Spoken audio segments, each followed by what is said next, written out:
Okay, so short films I seem to like just as much as live theater because a lot of the short films that I have seen would have made good plays for one-act festivals. I'm speaking from personal experience because I have worked with the theater and I have performed in a one-act play at a festival. There was a TV show that I saw a few years back and they were talking about short films. It was a short film competition. What is a good short film? What makes first, second, and third place? In that TV show, they featured a short film called Parent Teacher. If you want to see it, the link is below. Wow. I missed this short film so much. I remember it. I haven't seen it in years, and I still remember what exactly happened. I'm surprised with myself. So Parent Teacher is about parent-teacher interviews. Well, just one parent-teacher interview. It's about a gentleman that came from his job, took some time off his job so that he could have a meeting with the teachers. I assume he's construction because when we first meet this dad, he has a construction vest and his clothes are covered in paint. I don't know where the dad is from. He's got a very thick accent. That's all I really want to say about it.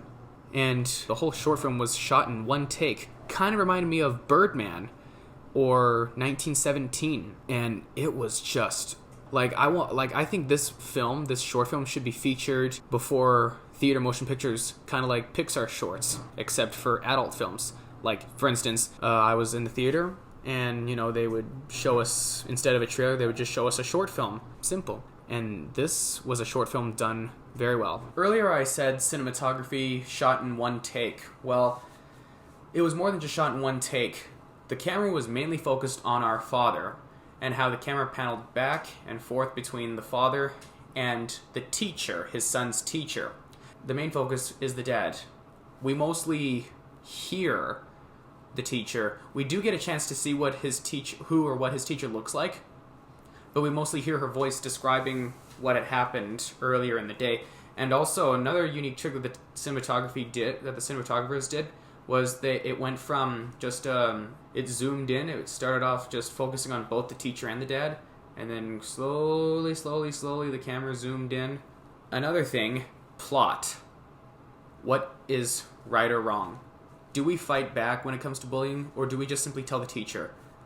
Well, that's where the conflict is. Some parents actually do tell their kids to fight back, and some parents, such as mine, told me never fight back. You tell the teacher. I was lucky to have a good teacher. Lots of good teachers in my life.